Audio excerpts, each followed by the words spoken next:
contente de vous retrouver pour cette nouvelle vidéo.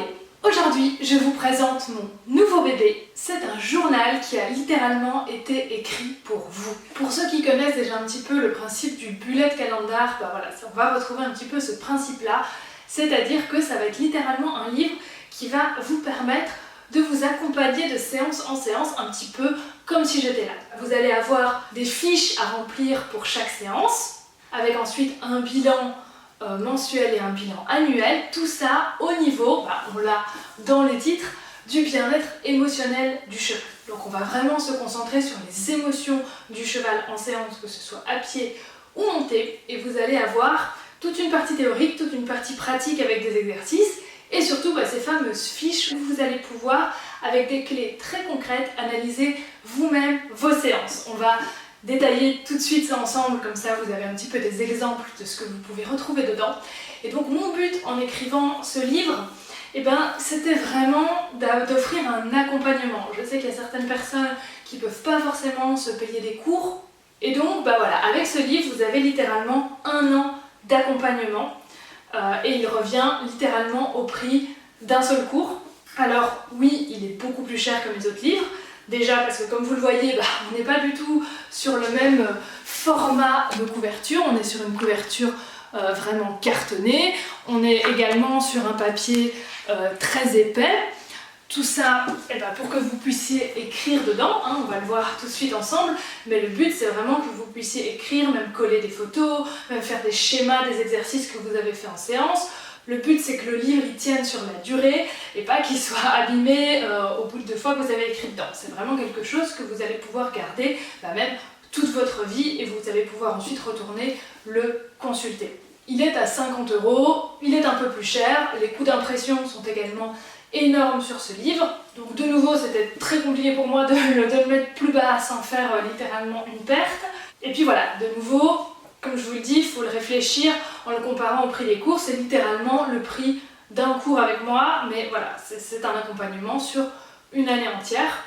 Et donc ça s'adresse autant aux gens qui n'ont pas pu prendre cours avec moi, mais aussi à des gens qui ont pris cours avec moi et qui se disent non, je vais continuer un petit peu de mes propres ailes parce que j'ai beaucoup de clés, et de pouvoir continuer justement à analyser vos séances avec ce livre. Pour l'écrire, je me suis basée énormément en fait sur les fiches que je fais à mes élèves, les fiches de revue de cours ou les fiches de suivi par rapport aux vidéos que les élèves m'envoient et que je revois. Il y a énormément de concepts que je répète dans ces fiches, il y a énormément d'exercices que je donne systématiquement parce que je vois que pour différents problèmes, ça aide beaucoup. Et donc c'est un livre que j'aurais pas pu écrire par exemple il y a 1 an de ça. Maintenant j'ai un peu de recul, avec les différents élèves que j'ai eus, j'ai pu vraiment voir un petit peu les petits trucs qui aident les gens, qui aident à débloquer les situations. Et donc vous retrouvez vraiment tout ça dans ce livre. Donc merci également à tous mes élèves, parce que c'est grâce à eux aussi que j'ai pu mettre tout ça par écrit, que j'ai pu tester tout ça et ensuite vous le fournir dans ce livre. Parcourons-le tout de suite ensemble, rapidement. Donc on commence par l'introduction. Donc ce livre est littéralement conçu comme un outil d'accompagnement, comme je vous disais, pour vous aider à évaluer le bien-être émotionnel de votre cheval pendant vos séances. On a une première partie avec des repères essentiels, des concepts clés et des pistes de réflexion pour poser un cadre avant de vous lancer dans l'analyse de vos séances. Et en fin de journal, vous avez des idées d'exercices qui viennent également enrichir votre pratique, toujours dans une démarche de respect, d'écoute et d'observation du cheval. Le cœur du journal, il est structuré, comme je vous le disais, comme un bullet journal, afin de vous permettre de prendre vous-même des notes, et ça on va le voir tout de suite ensemble. Il y a de la place pour 5 séances par mois, puis un bilan mensuel, et ensuite un bilan annuel. Tout ça pour vous permettre de mieux observer, comprendre et évaluer vos séances à travers le prisme du bien-être émotionnel du cheval. Et donc, j'ai voulu ce bullet journal un peu différent de ce qui se fait sur le marché. Je voulais un format un petit peu inédit.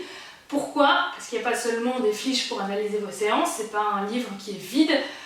C'est un livre où il y a énormément de théorie. Toute la première partie c'est de la théorie, on va passer ensemble rapidement les grands titres ensemble, et à la fin il y a toute une partie exercice avec des idées d'exercices très concrets. Donc qu'est-ce qu'on retrouve dans la première partie au niveau de la théorie? On a toute une introduction avec toutes les notions vraiment importantes au niveau de la voix, du contrôle des émotions, de l'importance du regard et de plein d'autres concepts que je vous répète régulièrement. Ensuite, on a une partie très importante sur l'observation des signes. Ça, de nouveau, pour moi, c'est la base de tout. Si on ne sait pas quoi observer, si on ne sait pas comment lire le cheval, on ne peut pas venir analyser ensuite le bien-être émotionnel et encore moins faire des exercices. Donc, apprendre à écouter avant de demander. Donc ça, j'ai essayé vraiment de détailler le plus possible de signes pour que vous ayez un panel vraiment précis. Parce que souvent, je vois des gens qui essayent d'apprendre un exercice à leur cheval, ils essayent de lui dire, vas-y par exemple, monte sur la palette, le cheval se renferme un petit peu, on vient faire un petit jeu d'éveil pour venir motiver, réouvrir un petit peu le cheval, et puis au final, on se retrouve comme ça, à enchaîner, allez monte sur la palette, allez fais le jeu d'éveil, allez monte sur la palette, allez fais le jeu d'éveil. Et entre-temps, le cheval il a fait 50 signaux d'apaisement, il a même fait peut-être éventuellement des signaux de début de stress, et tout ça n'a pas été lu parce que l'humain il est là, il faut faire, et le cheval du coup il est complètement bloqué, il fait plus rien. Et quand au bout d'un moment l'humain finit par se reculer parce qu'il se dit j'y arrive pas, donc lui-même se recule, il souffle et il laisse un peu de place à son cheval, et souvent, paf, le cheval qu'est-ce qu'il fait? Il offre l'exercice, il vient se mettre sur la palette dans notre exemple ici. Donc voilà, comme quoi souvent on en fait un petit peu trop et on gagnerait en crédibilité aussi au niveau de notre cheval si justement on lisait un petit peu mieux, et ça nous permettrait du coup d'en faire beaucoup moins parce que de poser les demandes au bon moment. Donc ça c'est vraiment primordial, et aussi éviter les confusions, les oreilles en arrière, c'est pas un cheval concentré, ça on l'avait déjà dit plusieurs fois. Au niveau des clignements des yeux aussi, c'est des questions que j'ai eues plusieurs fois. Un cheval qui cligne des yeux de manière régulière, c'est de la détente. Un cheval qui par contre commence à avoir l'œil fixe, qui ne cligne plus, là on passe dans le stress. Par contre, si on a des clignotements un petit peu rapides, en mode clignotant, sa caresse elle fait ça très très bien par exemple, elle cligne des fois même pas au même rythme de l'œil gauche que de l'œil droit, et voilà, et quand on a ces clignotements un petit peu plus accélérés, là pour le coup ça peut être un signal d'apaisement, et donc tout ça je vous l'explique aussi dans ce livre. Ensuite on a tout un chapitre pour vous expliquer comment aborder un cheval au pré, parce que le but de ce livre c'est d'être vraiment concret, donc comment aller faire des exercices si on ne sait pas comment aborder son cheval au pré, avec de nouveau ici plusieurs cas possibles selon que le cheval a l'habitude de se laisser approcher, être un petit peu réticent au contact ou ne l'est pas du tout. Un petit point également sur l'organisation du troupeau, comment on rentre dans un troupeau, différence rapidement entre un troupeau domestique et un troupeau de chevaux sauvages. Ensuite, on a tout un gros chapitre sur comment le cheval apprend, et tout ça, ça nous mène sur la vraie habituation et non la désensibilisation classique, et sur également la négociation de l'approche et du contact physique. Ensuite, on a les fiches de séance que je vous présente ici, vous en avez une par séance. On commence toujours par une échelle émotionnelle, et vous allez voir que ça a de l'importance parce que vous aurez à chaque fois, chaque mois, un petit graphique où vous pourrez reporter ces chiffres que vous allez mettre ici. Ensuite, vous allez pouvoir décrire un petit peu votre séance, et vous avez ici des éléments d'analyse très précis pour pouvoir savoir comment le cheval était en séance. Je ne vous montre pas tout ici, comme ça vous avez quand même encore des surprises quand vous découvrez le livre chez vous, mais ce que je vous montre par contre, c'est vous voyez ici un exemple de suivi mensuel, il y a plusieurs pages évidemment, mais on commence, vous voyez, avec deux graphiques où vous pouvez venir reporter les scores que vous avez mis au niveau de chaque séance. Au niveau de l'émotionnel du cheval et du cavalier, les chiffres que je vous ai montrés tout à l'heure, vous les reportez ici, et ça vous donne une courbe à chaque fois en fin de mois. Et il y a également un suivi annuel pour faire un petit peu le bilan à la fin de l'année. Vous allez voir qu'il y a deux questions différentes dans les fiches. Je vous pose la question par rapport à l'émotion du cheval pendant la séance et l'énergie du cheval. Ce sont deux choses bien différentes parce qu'on peut avoir un cheval calme et pourtant avec une énergie haute. Un cheval qui a la motivation, qui est en avant, qui se donne dans les exercices, qui a une énergie plutôt haute, mais dans le calme. Le calme dans l'énergie, c'est tout à fait possible et c'est même une bonne chose. Donc c'est pour ça que voilà, lisez bien chaque petite question, et je suis là évidemment pour répondre aussi à vos questions. Si vous en avez, j'essaie de rendre ça le plus clair possible, mais si quand vous remplissez vos suivis de séance, vous avez des questions, n'hésitez pas à venir me trouver pour savoir ce que je mets derrière chaque question. Mais de nouveau, voilà, ce livre, il faut vous l'approprier, et donc c'est à vous aussi à mettre de vous un petit peu derrière tout ça, de vous et de votre cheval. Mais donc oui, la question énergie, la question émotion, Ce sont deux choses bien différentes.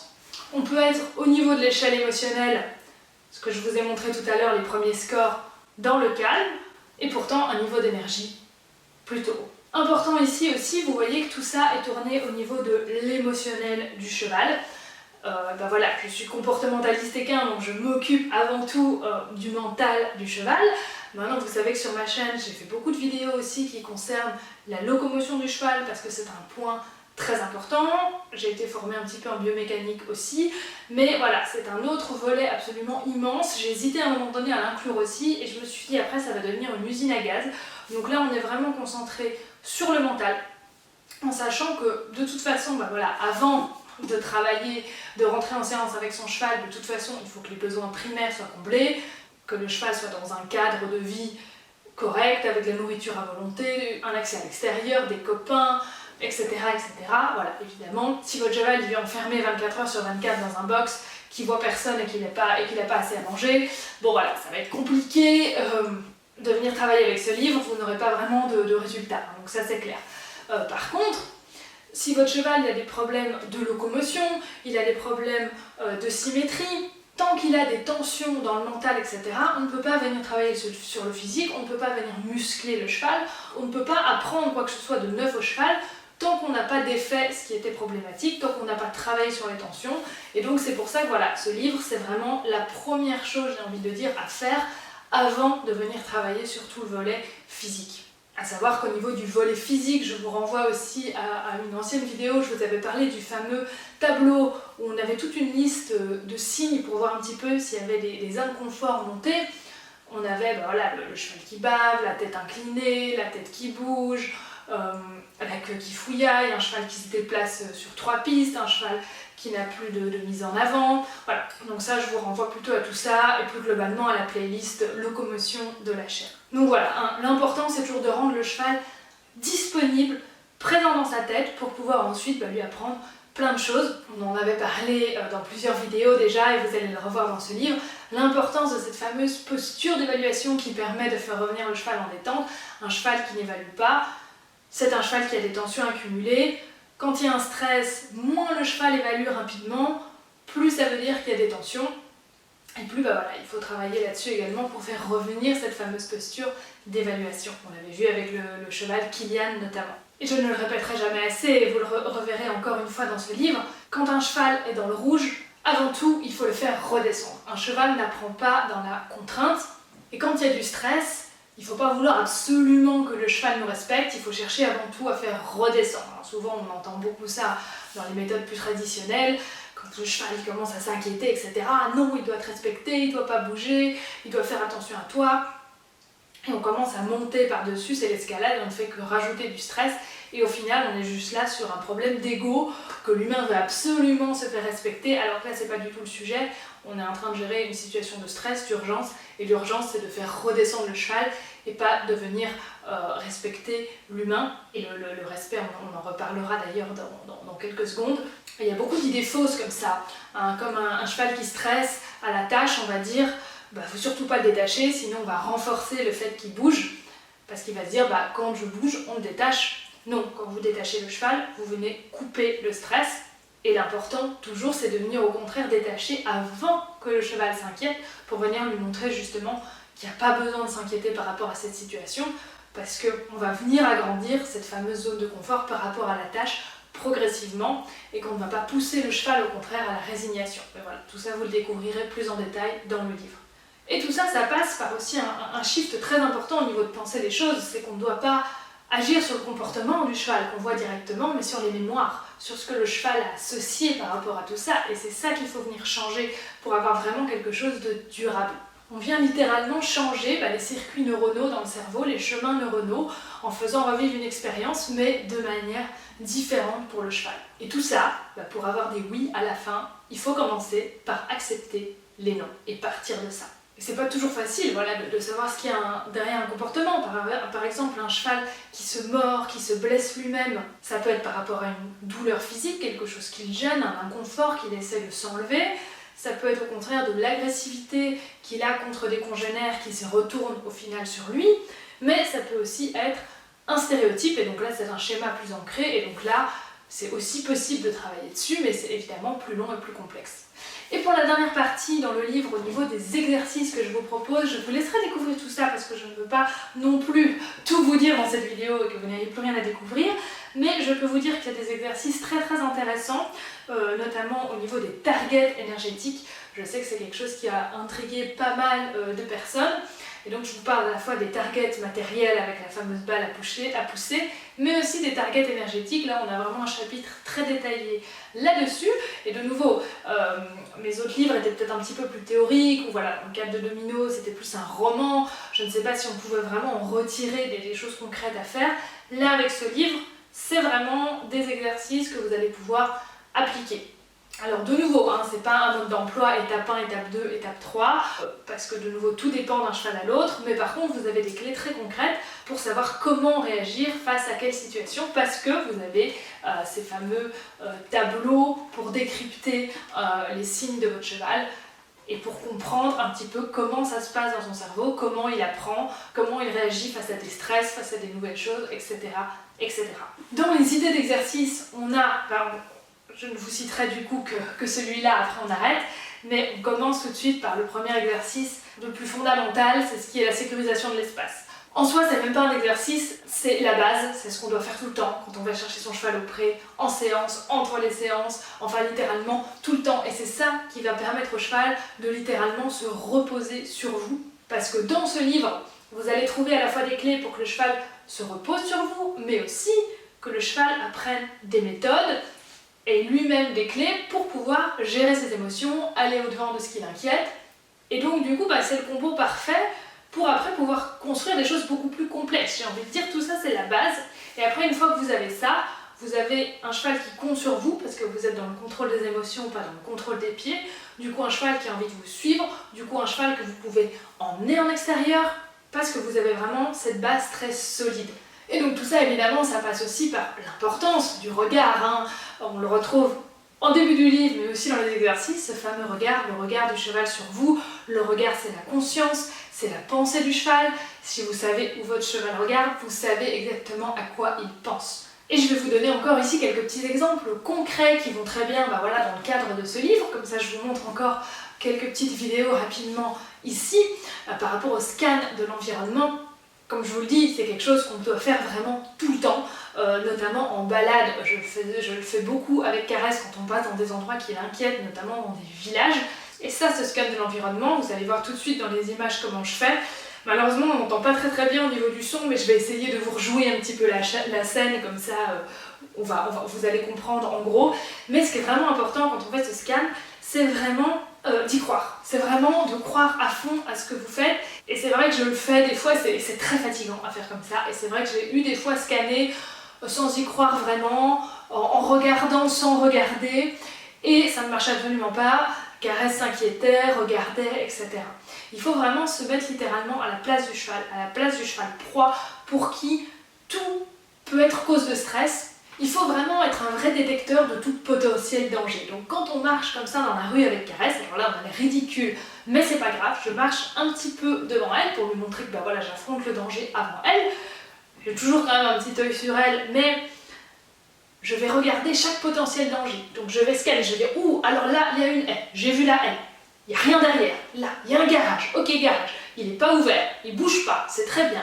Là j'ai vu. Il y a une bâche. La bâche.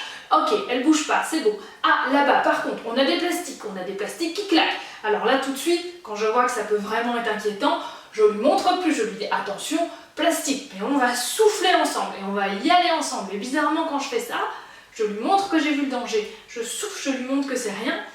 Et je vais me mettre littéralement entre elle et le danger et faire un petit peu avec mes mains comme si je repoussais à distance les plastiques. Et là, littéralement, elle va passer vraiment très facilement. C'est dommage que j'ai pas pu tout vous filmer ici, mais voilà, comme on est un peu dans la rue comme ça, c'est un peu compliqué de faire des longs films.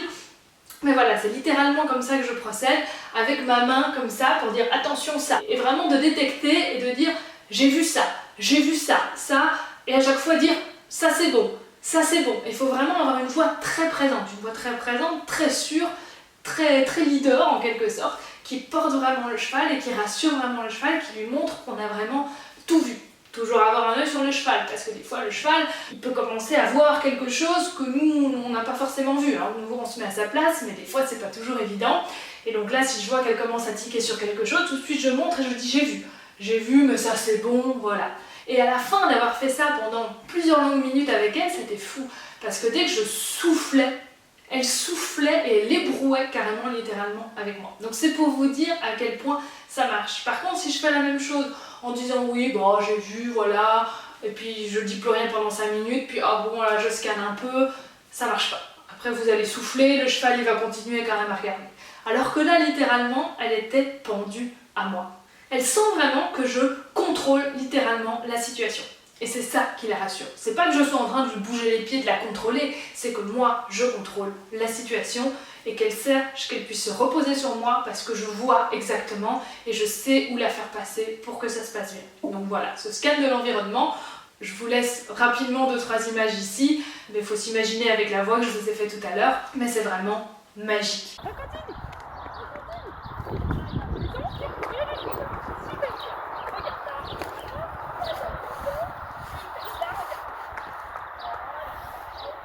Donc voilà, il ne faut surtout pas empêcher le cheval de regarder.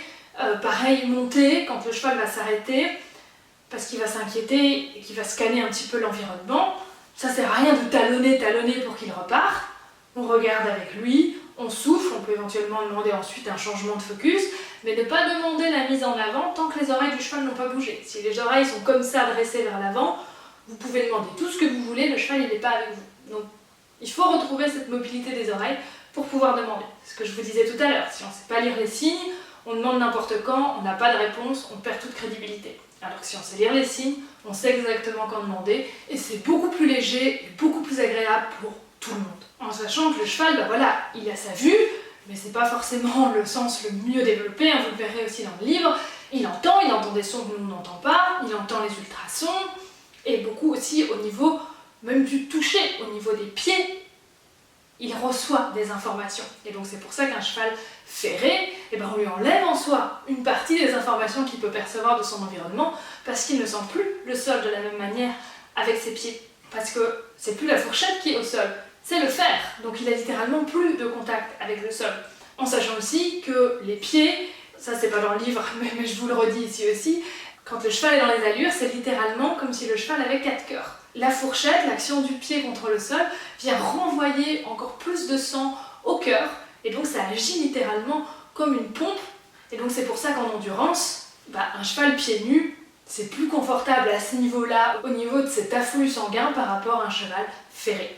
On reparlera aussi de la voix dans ce livre, et ça c'est pareil, monter à pied quand mon cheval s'inquiète, je vous le disais tout à l'heure, la voix qui porte quand je scanne, mais également monter quand mon cheval s'inquiète, avoir un rythme dans la voix, un rythme apaisé. Et souvent, le pas du cheval vient venir se caler sur le rythme de la voix, et ça c'est quelque chose vraiment de fantastique aussi à ressentir. C'est difficile à vous le filmer parce que c'est vraiment quelque chose qu'on ressent plus qu'on peut vraiment matérialiser comme ça par des images, on ne s'en rend pas vraiment compte.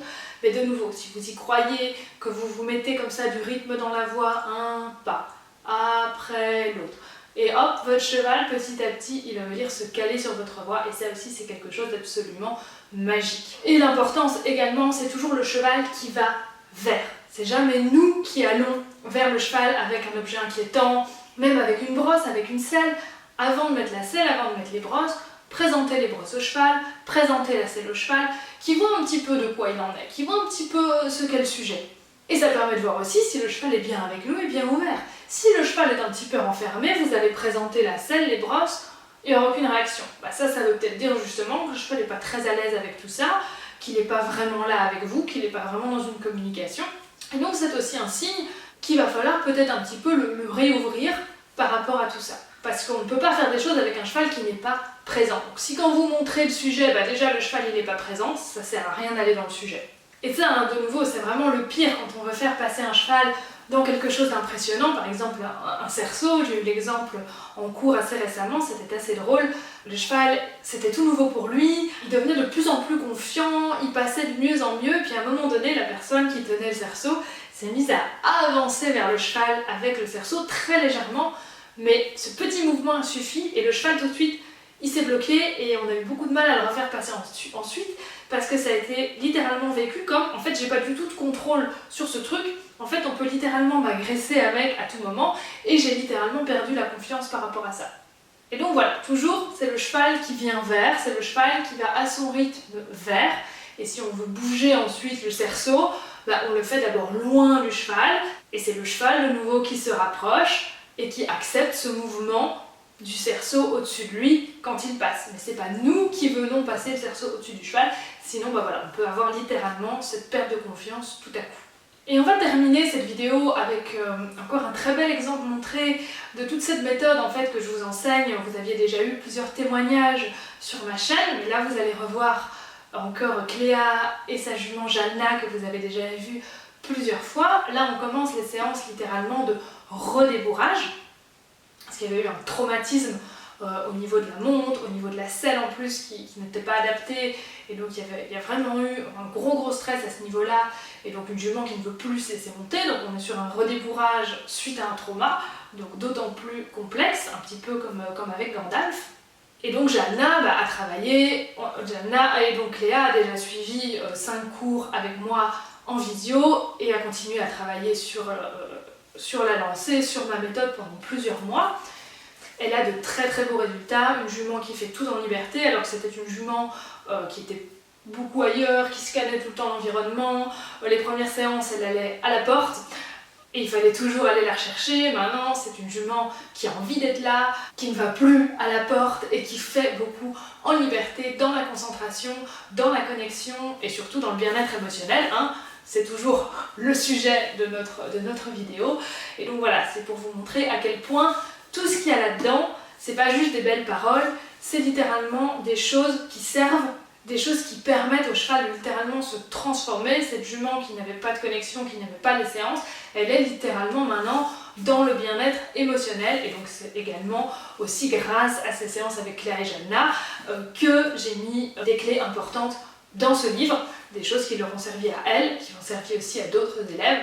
Et la propriétaire me dit que carrément maintenant certains lui disent que sa jument est une des juments les mieux éduquées de l'écurie. Et donc ça me fait beaucoup rire parce que je sais que derrière le mot éducation, beaucoup de gens mettent le mot respect. Et ça c'est quelque chose chez moi, je ne vais pas apprendre la bulle, je ne vais pas apprendre le respect comme on l'entend. Dans les méthodes un peu plus classiques, on va vraiment apprendre au cheval cette bulle par rapport à l'humain, cette bulle en toutes circonstances. Tout ça, c'est pas des choses que j'apprends, mais c'est des choses qui au final se font naturellement parce qu'il y a ce respect mutuel, parce qu'il y a cette confiance qui s'installe, parce qu'il y a cette sécurisation de l'espace, parce qu'il y a cet humain qui prend cette posture de protecteur, et du coup la relation se construit littéralement sur des bases saines et le respect, il vient littéralement de lui-même parce qu'on pose des actions concrètes et pas parce qu'on vient exiger ce respect. Et donc voilà, Jalna elle continue sur cette lancée-là, elle travaille le van aussi, où voilà, de nouveau pareil, étape par étape, on ne va pas avancer le cheval tant qu'il n'y a pas de calme, on vient reculer dès qu'il y a de la tension, on la fait reculer avant qu'elle vienne reculer parce qu'il y a de la tension. Voilà, toujours ces idées-là que vous retrouverez aussi dans le livre. Et je voudrais terminer cette vidéo sur, comme je vous le disais, des belles images avec Jalna et Cléa. On a pu travailler le montoir d'une manière un petit peu différente d'avec Gandalf, d'une manière qui se rapproche un petit peu de ce qu'on avait fait avec Avantos quand j'avais retravaillé le montoir, quand lui aussi avait eu un stress par rapport à ça suite à des soucis au niveau du dos. Et on a pu le travailler d'une manière un peu différente d'avec Gandalf. Pourquoi? Parce qu'il y a toute cette relation qui s'est littéralement créée entre Jalna et Cléa. Elles ont travaillé plein de choses ensemble avant de venir sur ce redébourrage, sur ce montoir. Plus on construit de choses, plus on peut ensuite venir aborder les gros nœuds facilement. Et c'est pour ça que je dis, on ne vient jamais aborder le problème de front. Avec Gandalf, j'avais débloqué des petites choses avant pour pouvoir les utiliser ensuite avec le montoir, notamment la balle, le contact, etc. Mais plus on va venir débloquer de choses, plus on va venir construire de petites choses, plus on va venir construire cette envie du cheval de venir à nous et de partager des choses avec nous parce qu'on le rassure sur des petites peurs. Voilà, Jalna qui avait peur des passages étroits, souvenez-vous, vous l'aviez vu dans une vidéo ou dans une vidéo plus récente, la peur par rapport au moteur de la tondeuse. Voilà, toutes ces petites choses qu'on vient débloquer qui permettent après de venir débloquer les gros nœuds. C'est des choses qui n'ont rien à voir, mais qui permettent de construire cette relation. Et ce jeu de la target qui a été tellement bien installé que vraiment maintenant c'est quelque chose qui est un repère pour elle, encore plus que Gandalf parce que c'est quelque chose qui a été installé sur des mois. Et donc on a pu travailler ce montoir vraiment en lui donnant 100% du contrôle à Jalna, c'est-à-dire que c'est vraiment Jalna qui vient se mettre au montoir et ce dès la première séance, malgré voilà, ce trauma par rapport au montoir. Cléa me disait au début, quand elle montait sur le montoir, la jument tout de suite elle était affolée. Elle avait commencé à essayer d'associer ça un petit peu avec des gratouilles, ça commençait à s'apaiser un petit peu, mais de là à ce qu'elle vienne directement vers le montoir, c'était pas encore vraiment ça. Et donc là, ici, ce qu'on a fait, c'est qu'on a commencé comme avec Gandalf, d'abord à distance, et on montrait à Jalna à distance une balle avec un cône à pousser, on lui disait va pousser la balle là-bas, tandis que nous on était sur le montoir, mais on était assez loin. Et puis petit à petit, de passage en passage, on venait se rapprocher un petit peu de la balle avec notre montoir, et de nouveau, au rythme du cheval, on ne venait pas trop vite. C'est la jument qui nous disait je suis à l'aise quand tu es à cette distance-là avec le montoir, et c'est elle qui nous disait quand c'était ok. Et donc on est avancé petit à petit ce montoir un peu plus près à chaque fois, jusqu'à finir au final assez rapidement à la même distance à laquelle on serait si on voulait vraiment monter sur le cheval. Mais de nouveau, même si on est à cette distance-là, c'est la jument qui vient nous rejoindre au montoir. C'est pas nous qui venons avec le montoir vers le cheval. Parce que comme vous le voyez sur les images, on a vraiment Jalna qui vient, qui passe devant le montoir et qui s'arrête pile à la bonne place en venant pousser sa balle. On vient toujours descendre pour récompenser, comme ça on ne donne pas envie au cheval de bouger, de se retourner pour avoir le bonbon, c'est le bonbon qui vient à elle, et comme ça on récompense littéralement ce geste juste de s'arrêter dans le calme à côté du montoir. Et puis petit à petit, on va essayer d'associer ça avec le contact physique. D'abord un simple toucher, une simple gratouille, et puis quand ce sera bien, on pourra mettre un petit peu de poids pour tester un petit peu, mais là on n'en est pas là, parce qu'on voit que dès qu'on vient la toucher un petit peu, elle passe par devant. De nouveau, on ne bloque pas la fuite, on laisse partir devant, mais ce qu'on veut avant tout, c'est qu'elle retienne qu'elle n'ait pas besoin de bouger, qu'elle n'ait pas besoin de partir devant, que c'est nous qui partons avant. Donc avant que le cheval ait envie de bouger, c'est nous qui descendons. Et donc, pour aussi la rendre présente à ce moment-là et pouvoir lui envoyer les bonnes nouvelles émotions par rapport à ça, c'est important aussi d'avoir le regard. On est sur le montoir, quand la jument arrive à pousser sa balle, on demande le regard. Et on prend vraiment ce regard dans les yeux. Et ça, Cléa a vraiment bien compris cette importance de cet échange d'émotions dans les yeux. Vous aurez d'ailleurs une vidéo qui va sortir dans pas très longtemps, je pense. Vous aurez des exemples avec Caresse et Avantos où je les calme littéralement par mon regard dans le leur. Et c'est littéralement par cet échange d'émotions dans le regard que j'arrive à les calmer, plus que par des gestes, par des codes précis. C'est vraiment ce regard. Sans ce regard, on n'est rien. Et donc ce regard permet de faire venir Jalna en présence dans la décontraction et se dire « Ah oui, non mais en fait, ça va, je suis avec toi, je prends ces bonnes émotions et on est bien. » Et avec ce regard, on vient proposer le contact. Si la jument veut bouger, on descend.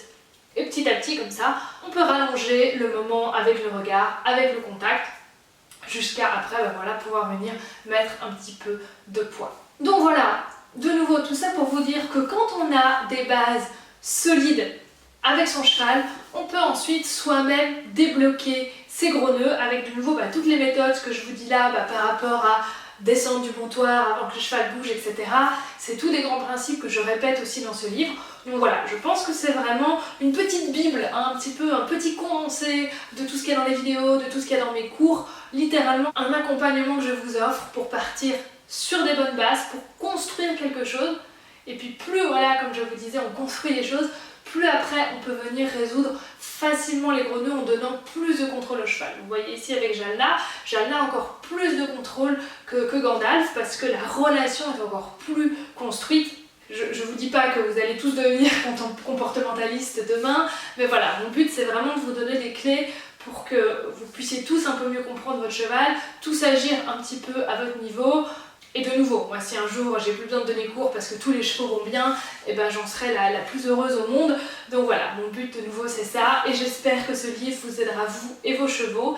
Et de nouveau, comme je vous le dis, si vous avez des questions, n'hésitez pas à venir me contacter sur mes réseaux, je serai très contente de discuter avec vous. Je vous remets ici également un petit récapitulatif de mes tarifs par rapport à toutes les prestations que je propose. Si vous avez de nouvelles idées de stages, de choses que vous avez envie de découvrir avec moi, il n'y a pas très longtemps j'ai parlé des stages au niveau du travail en duo, en trio avec plusieurs chevaux.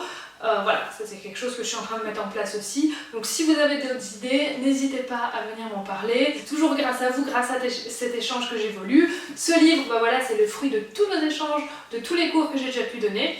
Donc voilà, encore un tout grand merci à vous. Donc ce livre, c'est le vôtre. Il est disponible sur Amazon dès maintenant. Je vous mets évidemment tous les liens en description et j'ai hâte de retrouver tous vos retours pour me dire ce que vous en pensez. Un tout grand merci d'avance. On se retrouve en commentaire comme d'habitude pour discuter de tout ça. Le petit pouce bleu, ça fait toujours plaisir. Et puis surtout, abonnez-vous. À bientôt. Merci.